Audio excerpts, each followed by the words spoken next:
Bonjour à tous, je m'appelle Aurélie. Mon travail consiste à vous accompagner dans l'évolution de votre carrière. Après avoir constaté que de nombreuses personnes cherchent à découvrir de nouveaux métiers, j'ai décidé de partir à la découverte de salariés et de chefs d'entreprise qui acceptent de partager avec nous leur expérience. Chez Super Compétences, nous mettons notre expertise à votre service pour que vos projets prennent vie. Je suis très contente de vous partager l'enquête métier du jour. Vous êtes prêts? C'est parti! Bonjour à tous et bienvenue dans ce nouvel épisode. Je suis aujourd'hui en compagnie de Mathieu, qui est neuropsychologue et qui va partager avec nous son quotidien et qui va nous présenter son métier. Bonjour Mathieu, Bonjour. je suis ravie de t'accueillir de l'autre côté du micro pour découvrir ton métier qui un petit peu, voilà, qui peut faire un peu peur ou je sais pas, se dire: «Ouh là, neuropsychologue, c'est un petit peu, haut pour moi» ou je sais pas. Donc un petit peu démystifier, ce métier et nous dire qu'il est tout à fait, accessible. Donc merci, de ta présence aujourd'hui. Eh ben, avec plaisir. Merci pour l'invitation. Avec plaisir. Est-ce que tu peux commencer par te présenter et nous dire qui tu es? Oui, bien sûr. Donc moi, du coup, je suis, Mathieu Serbet, donc neuropsychologue ou, on peut dire aussi psychologue spécialisé en neuropsychologie, que je travaille depuis 2017. J'ai mon diplôme à l'université de Strasbourg. Donc depuis que je travaille, du coup, je suis en psychiatrie adulte, donc dans un centre de réhabilitation psychosociale. Donc on va accompagner des personnes, avec, schizophrénie, troubles dépressifs, autisme, ce genre de profil. Et je travaille aussi beaucoup du coup dans la formation, depuis quelques années dans ce domaine-là avec des professionnels de plein d'horizons différents, mais toujours pour parler de santé mentale, de psychiatrie, de se rétablir avec, des troubles psychiques ou des choses comme ça. Donc pour la petite présentation et du coup à côté j'ai la chance de donner des cours à l'université, de travailler pour l'association Raptor Neuropsy aussi, de vulgarisation scientifique autour de la santé mentale et à mon propre compte pour, des petites créations dont on aura l'occasion de reparler. OK, super. Donc large, parcours. J'essaye. C'est Je tiens bien. le cap. OK. Est-ce que tu peux nous décrire ton métier? C'est quoi, être neuropsychologue au quotidien? Ouais, bien sûr. Donc du coup, pratiquer la neuropsychologie, être neuropsychologue, c'est, donc une spécialité de la psychologie, hein. Ça fait partie des nombreux embranchements, qu'on peut prendre quand on veut devenir, psychologue. Et du coup, dans le quotidien, alors ça va évidemment être dépendant de là où on va travailler, mais globalement, on va souvent retrouver, des missions d'évaluation, à essayer d'estimer avec des tests, des échelles, des choses comme ça, des logiciels, les capacités cognitives des personnes. Donc, aller chercher la mémoire, la capacité d'attention, de planification, de lecture des émotions. Donc, un peu tout ce qu'on appelle les capacités cognitives. À côté de ça, il y a beaucoup de travail aussi d'accompagnement de ces difficultés-là, hein. Donc le ou la neuropsychologue est quand même beaucoup centré sur les compétences cognitives, hein, justement. Et donc par la remédiation cognitive, on va proposer des outils, des exercices, avec les différents suivis qu'on va pouvoir proposer aux personnes pour les accompagner là-dedans. Et il y a aussi pas mal alors c'est peut-être un peu moins quotidien, ça dépend beaucoup des gens, mais des neuropsychologues aussi qui se forment à d'autres types d'approches, pour pouvoir, avoir une plus large palette de choix. Parce que je pense que c'est important de préciser quand même, parce que s'il y a des gens qui ont un peu une idée un peu leur idée de ce que c'est qu'un neuropsychologue, c'est pas juste une personne qui fait passer, pardon, des tests. Ça reste un ou une psychologue qui, va pouvoir proposer un large panel de choix pour accompagner les gens. Voilà. Puis après, ça dépend de la population avec qui on travaille évidemment, et si on est en cabinet ou à l'hôpital ou et cetera. Oui, c'est justement, ça, c'est les questions que j'allais te poser. Du coup, on accompagne aussi bien les enfants que l'adulte et la personne âgée? De l'endroit, mais j'ai des collègues, moi par exemple, je travaille avec des adultes, on va dire, 18-65 ans. Et on a des collègues, voilà, qui vont travailler en pédopsychiatrie ou avec des enfants qui ont un trouble du neurodéveloppement, TDAH, TSA. Heu, en cabinet aussi, en libéral, c'est beaucoup demandé. Il y a beaucoup de parents qui sont demandeurs de l'accompagnement des neuropsy. C'est quand même les enfants sont quand même une population, d'intérêt. Et chez les personnes âgées aussi, tout ce qui est dépistage de troubles cognitifs, liés, par exemple aux maladies neurodégénératives, dans les centres mémoire, donc la pratique heu, un peu caricaturale des fois quand on pense à la neuropsychologie, mais qui est très essentielle dans l'accompagnement quand même. D'accord, et donc une journée type, il y en a ou pas? C'est différent à chaque fois? Et ben, du coup, ça va dépendre un peu de la liberté qu'on a dans l'organisation. Moi, c'est vrai, donc là, actuellement, depuis presque 2 ans maintenant, je travaille dans la formation. J'ai plus d'accueil de personnes. Mais jusque-là, j'avais travaillé que en clinique, en faisant justement des accompagnements. Et donc, bah, j'essayais de calibrer un petit peu la journée. Voilà, le lundi, c'était ma journée de recherche et de formation, puisque c'est un droit dans la formation des psychologues, dans la pratique du métier, on a un temps dédié à ça. Et puis après, bah, j'essayais de mettre certains matins les bilans d'évaluation, certains après-midi les accompagnements, et puis il y a le temps de réunion avec l'équipe, et puis il y a le temps. Enfin voilà, il y a pas mal de choses qui peuvent venir se goupiller dans le planning. Après, il y a des endroits où c'est un peu plus rigide et où on a un peu moins le choix de l'organisation. Moi, j'avais la chance de pouvoir un peu caler les journées pour qu'elles se ressemblent pas toutes, quoi. Et c'est un travail que tu fais seul ou c'est un travail d'équipe? Ah, c'est quand même beaucoup un travail d'équipe. Donc pour donner un peu mon contexte à moi, mais c'est comme ça pour beaucoup de collègues, hein. Moi, dans mon équipe, il va y avoir des infirmiers, ergothérapeutes, tout ce qui est aussi père aidant, ce travail-là, enfin, il va y avoir tout un tas de professionnels, ça peut être des éducs, des psychomotriciens, des orthophonistes. C'est vraiment très, très large la palette de personnes qui peuvent, travailler avec les neuropsy, et on fait vraiment une part du travail parmi, bah, tout ce qu'il faut pour accompagner correctement, finalement. OK.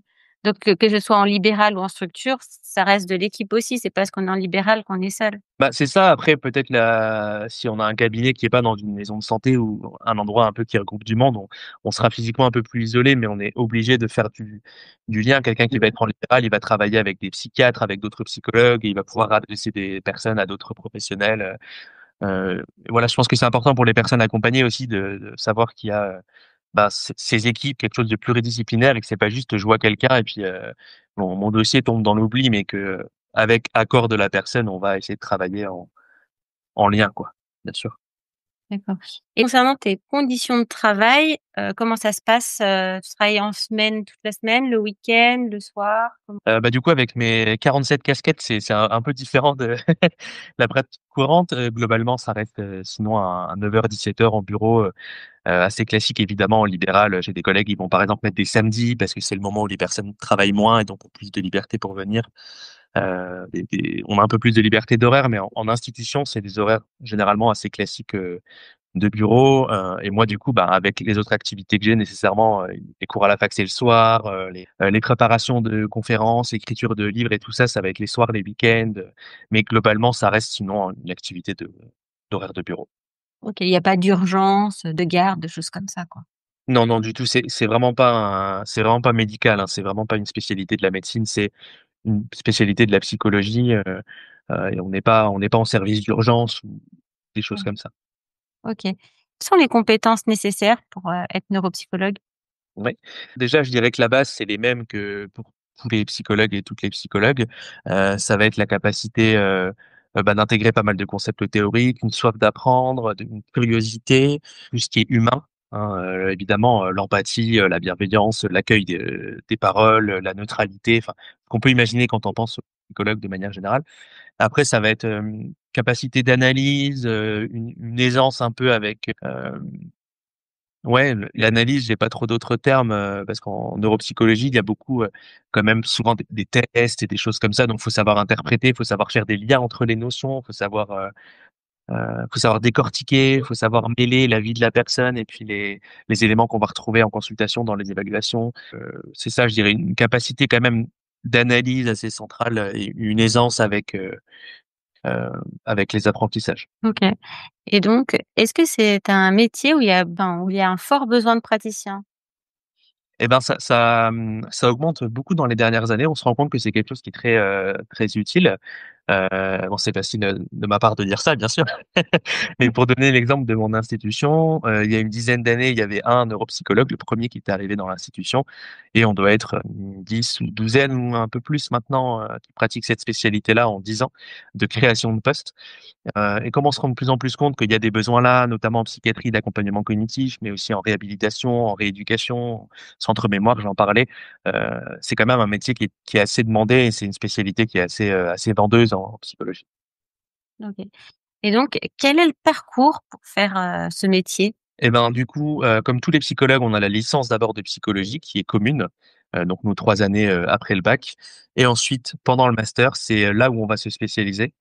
Donc on va avoir 2 ans dans un master de neuropsychologie, ou pour d'autres spécialités dans un master de psychologie du travail, et cetera. Enfin, on peut imaginer toutes les spécialités. Mais du coup, voilà, c'est un parcours commun de la psychologie avec cette licence et puis ensuite le master où on va se spécialiser. Il y a des personnes aussi qui font des DU à côté pour avoir des notions de neuropsychologie. Il y a d'autres types de formations qui existent, mais globalement, celle avec le titre de psychologue et toutes ces choses-là et le parcours classique, c'est licence et master.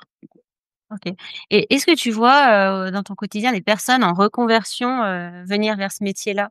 Oui, oui, bah, surtout, alors, bah, évidemment pas tant dans les personnes que je pouvais rencontrer en consultation, mais dans les études. Parce que du coup, j'ai la chance de donner, des cours aux 2 années de master en fait, de neuropsycho, sur Nancy et du coup, bah, tous les ans, il y a une, deux, trois personnes qui sont en reconversion. Donc j'imagine qu'il y en a aussi dans d'autres spécialités de la psychologie, bien sûr, mais rien que pour, ces pratiques-là, déjà autour de la neuropsychologie, je vois qu'il y a un intérêt et ça fait partie des branches où les personnes ont peut-être envie de se reconvertir pour aussi donner un sens, devenir psychologue, c'est quand même connoté, heu et du coup, c'est un domaine dans lequel on va retrouver, de mon humble expérience, hein, j'ai pas de chiffre officiel, mais des personnes qui se reconvertissent, ouais. OK, donc c'est accessible. Oui. Parfait. Est-ce qu'il y a des possibilités d'évolution? Il y a des personnes qui vont poursuivre avec des thèses, par exemple. C'est vrai que j'en ai pas parlé parce que c'est pas du tout nécessaire au diplôme, hein. C'est encore une fois, on n'est pas docteur, mais il y a des personnes, j'ai quelques collègues qui ont fait des thèses, donc 3 ans ou plus, après le master. Donc ce qui donne, aussi une légitimité dans la recherche, par exemple, hein. Il y a des personnes qui vont poursuivre, dans la recherche, dans la formation, voire à l'université, pour devenir maître de conférence ou des postes un peu comme ça. Ça peut être aussi dans la formation. On est quand même de plus en plus, je trouve, à se réorienter là-dedans. Moi, j'ai vraiment que de la formation actuellement, donc construction d'outils, de support pédagogique, analyse des besoins, enfin ce qu'on peut imaginer derrière quelqu'un qui construit des formations. Et du coup, après, c'est aussi, bah, la porte ouverte à pas mal d'initiatives personnelles. De mon côté, j'écris, hein, j'ai un ouvrage qui sort à l'automne, du coup, sur le lien entre jeux vidéo et santé mentale, qui est mon domaine d'intérêt depuis quelques années. Et après, voilà, ça va être, de la formation, de la supervision aussi, hein. On peut, du coup, encadrer les pratiques d'autres psychologues, donner un coup de main, donc formation, recherche, création de contenu. Voilà, globalement, les évolutions, elles sont là-dedans. Après, libre à chacun d'avoir sa créativité, mais je trouve que c'est un métier qui donne quand même beaucoup d'ouverture. OK, donc plein de possibilités d'évolution et donc de ton côté, j'ai une petite aparté, du coup, tu as écrit un livre. Qu'est-ce Oui. qui t'a donné envie de l'écrire, ce livre? Et ben, du coup, j'en avais fait paraître un fin 2023, donc qui s'appelait Jeux vidéo et santé mentale, qui faisait un peu une grosse revue de la littérature, de ce qui s'est fait les dernières années dans la question des jeux vidéo pour un peu, démystifier, dédiaboliser, déstigmatiser la pratique. Et ce deuxième-là, ce qui m'a donné envie de l'écrire, c'est de proposer quelque chose de beaucoup plus concret où du coup, on va avoir plein de notions autour des jeux vidéo qui sont proposés, et des moyens un peu, ouais, concrets avec des vrais exemples de comment je peux, utiliser ça. Ça va être à la fois pour les psychologues, mais aussi pour des parents, pour, des personnes du social, du soin, comment j'utilise le jeu pour, la créativité, pour l'estime de soi, pour les émotions, pour, la mémoire.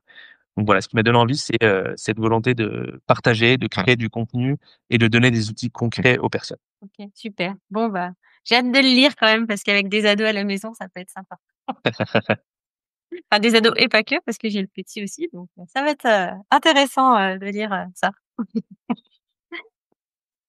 Pour en revenir au podcast, est-ce que c'est une activité viable financièrement d'être neuropsychologue? Oui, oui, ben, comme c'est un métier qui est quand même assez demandé, qui a pas mal de perspectives d'évolution, on a déjà un peu discuté. Globalement, voilà, c'est des métiers où on va facilement pouvoir, bah, si on est en libéral, avoir une patientèle et des personnes qui vont venir, dans les équipes aussi à l'hôpital, pareil, il y a de la demande. Après quand on travaille dans le public, forcément le salaire est pas le même aussi, hein. On est souvent un peu en dessous de ce qu'on peut gagner, ailleurs, mais ça reste un métier qui est très prisé. Donc on peut tout à fait en faire une carrière, complètement, ouais, complètement viable, je trouve. OK, et donc quels sont tes plus grands défis que tu rencontres? Avec les personnes, on va dire dans le rôle vraiment de psychologue, même si j'ai plus cette pratique-là maintenant, ça va être, bah, des fois, essayer de trouver les meilleures choses ou avoir, vraiment envie de pouvoir proposer des choses, intéressantes, adéquates et puis, bah, des fois, on maîtrise pas toutes les situations donc faut un peu accepter peut-être, de moins contrôler, d'accepter que, bah, il faut être capable de pas savoir, de dire qu'on ne sait pas, d'envoyer vers quelqu'un d'autre. Avec les années, c'est quelque chose, qui est beaucoup plus aisé pour moi. Après des défis dans un aspect plus, le neuropsy en tant que quelqu'un qui va se former, qui va créer des formations et toute cette facette que je vais avoir. Le défi, ça va être des fois de trouver une nouvelle idée, d'essayer d'imaginer un concept, d'imaginer un contenu, puis après une fois que c'est lancé, en général ça va tout seul. Alors évidemment là je parle d'un point de vue très personnel, hein, mais moi ça va être ça où des fois je me dis: «Ah comment je pourrais, proposer telle ou telle chose?» et puis une fois que j'ai l'idée après derrière je passe tout mon temps à à développer l'idée. Des fois c'est ça, c'est ouais trouver le petit truc, qui va permettre de proposer quelque chose, d'intéressant. OK. Et quels sont les moments de gratitude alors? Et ben, les retours des personnes, pour le coup, alors, je pense que quelle que soit la pratique du métier, ben, soit on travaille avec des personnes qu'on accueille en consultation et donc on voit comment, bah, elles s'approprient les outils, comment elles évoluent, et donc on peut avoir des retours aussi très positifs des personnes qui sont soulagées du coup dans leur quotidien. Dans l'aspect formation, enseignement, bah, c'est les étudiants, les apprenants, les professionnels qui font des retours sur ce qui est construit. Sur des supports qu'on a mis du temps, des fois des mois à proposer et du coup, bah, il y a ce côté très gratifiant de, «Ce que je fais, ça sert à quelque chose» et les Mmh. personnes s'en emparent et font le retour que ça sert à quelque chose et qu'elles sont contentes de le voir. Donc ça, c'est les moments très gratifiants et je pense que du coup, quelle que soit la pratique du métier, c'est, bah, le travail en équipe, le retour des autres qui peut un peu galvaniser et qui donne envie de continuer et qui, pousse à proposer des choses. OK. Et donc, est-ce que tu aurais une anecdote ou, un fait marquant, à nous partager à propos de ton activité? Et ben, une anecdote, alors j'ai pas de choses en particulier qui me saute aux yeux. Ah peut-être si, peut-être que je peux dire quelque chose dont j'ai pas parlé parce que ça fait quelques années, mais j'ai aussi eu l'occasion pendant, 1 an de travailler en centre de détention. Donc c'est une pratique quand même très différente, du métier où, bah, l'objectif c'était pareil, c'était évaluer, proposer des outils pour accompagner les personnes avec des difficultés de mémoire, d'attention et toutes ces choses-là. Et du coup, j'ai pas une anecdote en particulier, je dirais que l'anecdote c'est cette année-là que j'ai Mmh. passée que j'ai passée avec, une équipe super, du coup dans la région de Nancy toujours où du coup ça a été un challenge complètement différent, où, bah, très vite on voit que c'est pas du tout les mêmes outils, c'est pas du tout les mêmes façons de travailler, c'est pas du tout les mêmes profils. Mais je trouve que dire qu'on a, voilà, travaillé pendant 1 an en tant que neuropsychologue dans ce type de structure, c'est peut-être une anecdote en soi. Voilà, c'est la première idée qui me vient, dont j'avais pas parlé jusque-là. Tout à fait. Parfait. Et donc, si tu avais un conseil, à donner à une personne qui souhaite s'orienter dans ce métier, ce serait lequel? Ben, s'informer, être curieux, aller chercher plein d'infos, questionner aussi. Moi, ça m'arrive qu'on vienne, sur, LinkedIn ou d'autres réseaux, mais c'est surtout là qu'on vienne me poser des questions, dire: «Ah bah tiens, je voudrais me reconvertir dedans, ce serait quoi les conseils? Ce serait quoi comment on appelle ça? Le cursus, le parcours qu'il faudrait faire». Donc pas hésiter à ça, ouais, aller chercher l'info, être curieux parce que c'est ce qui va te servir après dans la pratique du métier de manière générale. Je pense qu'après 40 ans de carrière en neuropsychologie, on continue à devoir apprendre, comme dans toutes les disciplines de la psychologie et donc il faut, ouais, rester, l'esprit ouvert, rester curieux et avoir toujours cette volonté d'aller creuser des sujets et je pense que c'est ce qui fait, en partie, un bon ou une bonne, neuropsychologue. OK, bah, merci. Avec Merci plaisir. de ces conseils, merci de ta participation en tout cas. Merci d'avoir pris un moment, pour nous éclairer sur ton métier. Bon, Ah bah, c'est toujours là. et puis, bah, peut-être à une prochaine interview alors. Eh ben, avec grand plaisir. Merci encore pour ce temps d'échange. Avec plaisir. Merci d'avoir écouté ce podcast. Vous retrouverez les liens de notre invité du jour en description. Vous trouverez également l'enquête métier du jour en version PDF dans les notes de l'épisode. Si l'interview vous a plu, n'hésitez pas à la relayer autour de vous et de la noter sur votre application de podcast préférée. Vous pourrez retrouver l'ensemble de nos services sur supercompétences.fr. Si vous voulez partager votre métier, prenez contact avec moi pour que nous puissions en discuter. Je reste également disponible pour parler avec vous de vos projets de reconversion professionnelle. Je vous donne rendez-vous au prochain épisode. Belle journée!